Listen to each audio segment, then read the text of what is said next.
आपके लिए, जो चीजें आपको चाहिए आपके लिए है। परमेश्वर बात कर रहा है।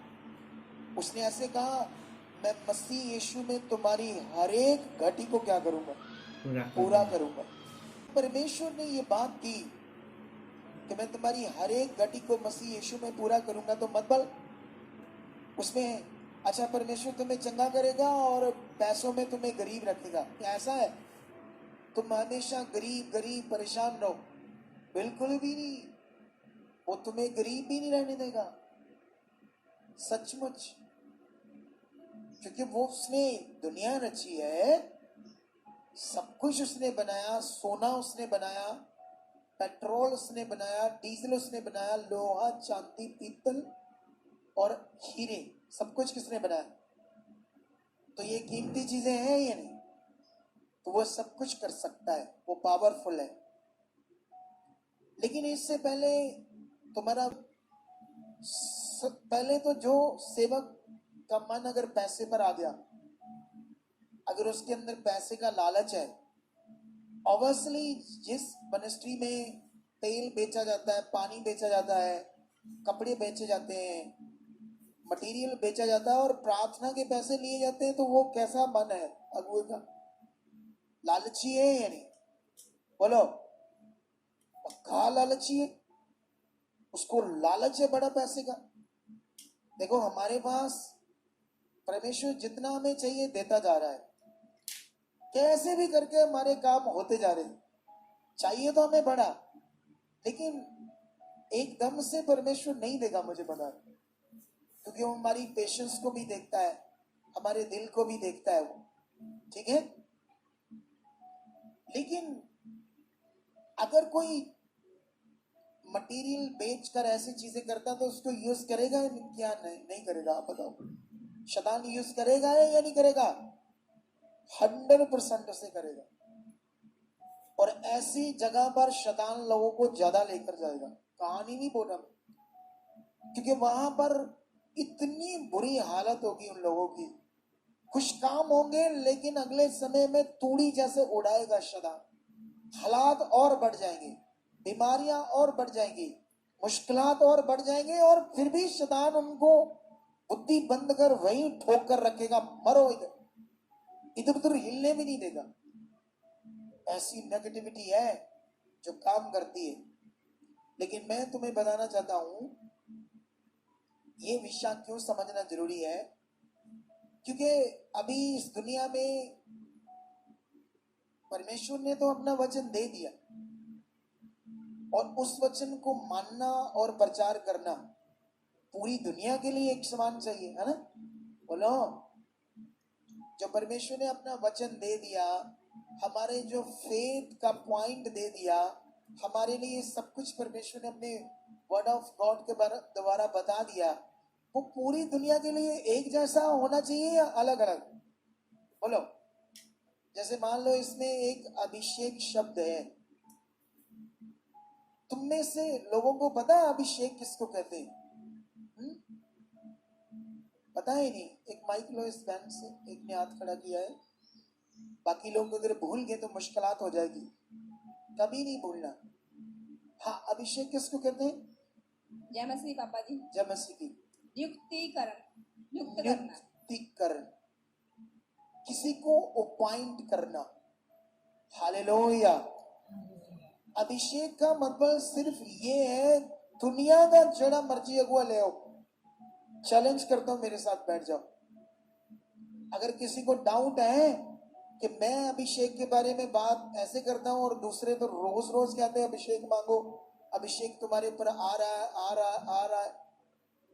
अगर कोई बाइबल से ये साबित कर दे ये ऐसी चीज है, तो मैं लिख कर दे देता हूं, उसका पांव पर पड़े रहने वाला चेला बन जाऊंगा ऐसे बंदे का। अगर कोई अगुआ ये साबित कर दे, आज मेरा पूरी दुनिया के पास्टरों को चैलेंज है, खुदा के वचन के लिए। किसके लिए? खुदा के वचन के लिए, मेरे प्रभु के जिंदा वचन के लिए पूरी दुनिया के सेवकों को चैलेंज है।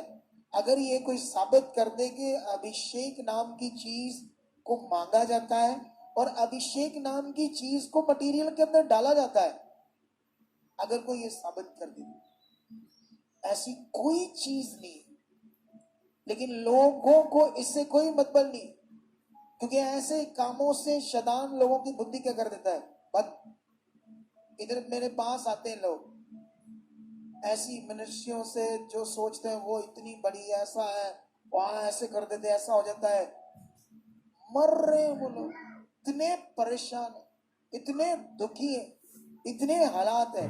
हमारी मनुष्य में जो भी ऐसे होंगे उसका कारण वो कहीं ना कहीं ऐसी चीजों पर उनका ध्यान है, इधर उधर देखते रहते हैं, इधर उधर मन रखते हैं। और जिनका नहीं है ना, उनसे मिल लो, जबरदस्त जिंदगी जीते हैं वो। हालेलुया। कितने मिलाऊं आपको लोग जिनको बस ये सीख कर सही वाला वचन परमेश्वर के साथ चलना आ गया, वो जबरदस्त जिंदगी जी रहे हैं, जबरदस्त। लेकिन जो लोग नॉन बिब्लिकल बातें पकड़कर, ये नहीं मैं कहता अभिषेक के बारे लिखा नहीं, लिखा है, लेकिन उसको पढ़कर तो देखो क्या लिखा है। तुम्हारे पास खुद बुद्धि है, वर्ड है, खुद स्टडी करो, अपने आप तुम्हें समझ आ जाएगा। यीशु ने कब लोगों से कहा अभिषेक मांगो, कब उसने कहा अभिषेक तुम्हारे ऊपर आ रहा है, कब चेलों ने ये प्रचार किया अभिषेक के बारे में, कभी भी नहीं किया। लेकिन ये एक रीति सी बन गई है।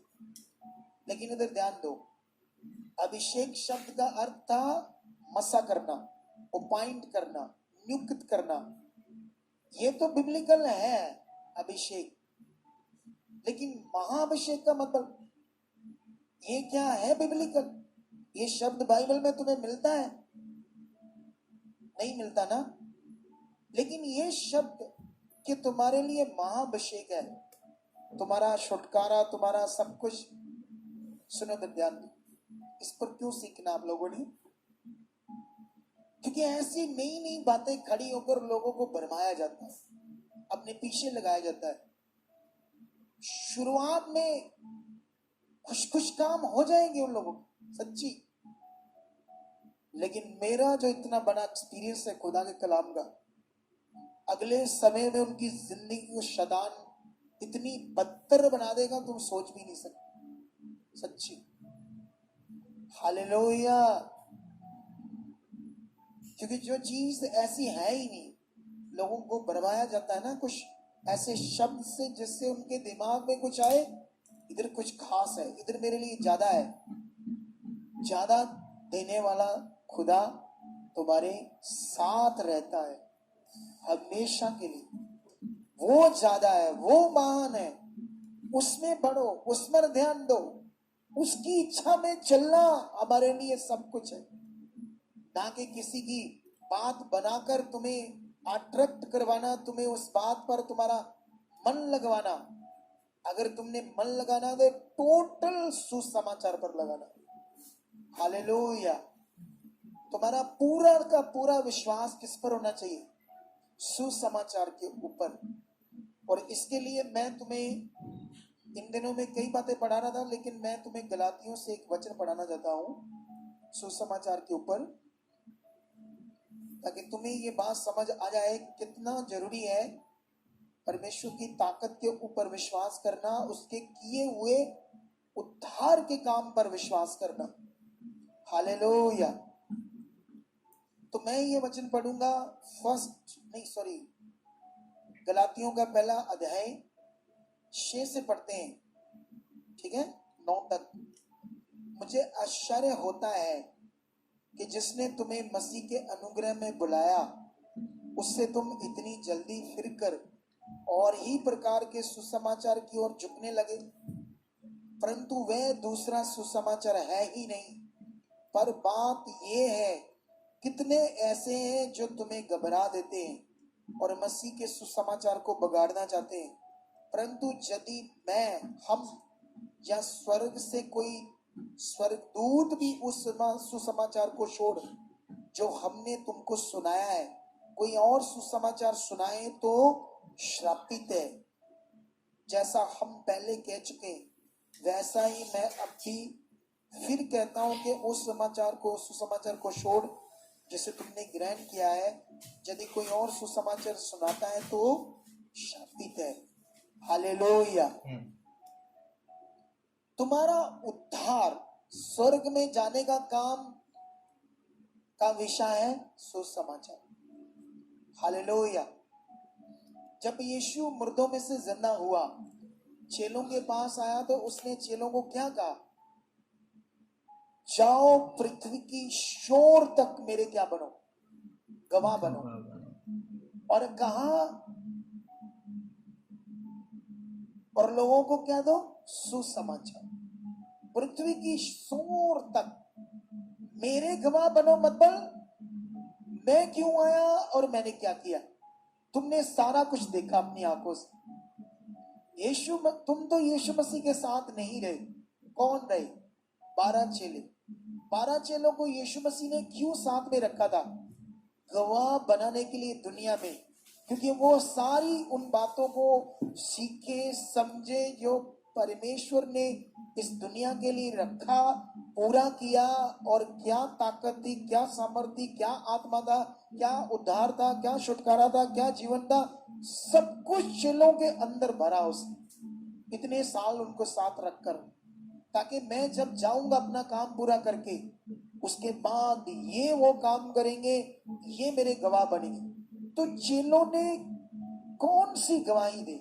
क्या सुसमाचार प्रचार किया? क्या इस दुनिया के लोगों को बताया कि कोई महाअभिषेक तुम्हें छुड़ाएगा? ऐसी चीजें बताई? बताओ, बोलो बोलो। लोगों को इससे कोई मतलब नहीं, क्योंकि लोगों की जिंदगी में इतनी जल्दी शैतान नेगेटिविटी काम करती है, उनकी बुद्धि बंद कर देती है। लोगों का हिसाब ऐसा है, ये पास्टर सुखपाल राणा पता नहीं कैसा बंदा है, अगर किसी का तेल से कपड़े से बड़ा होगा, इसको क्या प्रॉब्लम? किसको कहते हैं? पंजाबी च कहते हैं नीहा, नी, जिसमें नीचे से दीवार को ऊपर ऊपर लेकर जाते हैं, और जो एक एक रदा रखते हैं, रदा रखकर दीवार ऊपर जाती है। इसके विषय में ये फिगरेटिवली हमें समझाया गया है। और अभी मैं पढ़ाता हूं क्या कहता हूं, क्योंकि उस नींव को छोड़ जो पड़ी है वह यीशु मसीह है। कोई दूसरी नींव नहीं डाल सकता। हालेलुया। तुम्हारी नींव जो पड़ी है वो सिर्फ यीशु मसीह है। कोई दूसरा मटेरियल नहीं है तुम्हारे जीवन की। कोई ऐसा कपड़ा, तेल, ऐसी कोई चीज, ऐसा कोई शब्द, ऐसा कोई नाम जो मनुष्य ने तैयार किया हो, बनाया हो, और तुम्हें उसमें प्रभावित किया जा रहा हो, भरमाया जा रहा हो। वो कहता है एक ही नींव है, वो है तुम्हारी मसीह। तुम्हारी नींव क्या है? मसीह।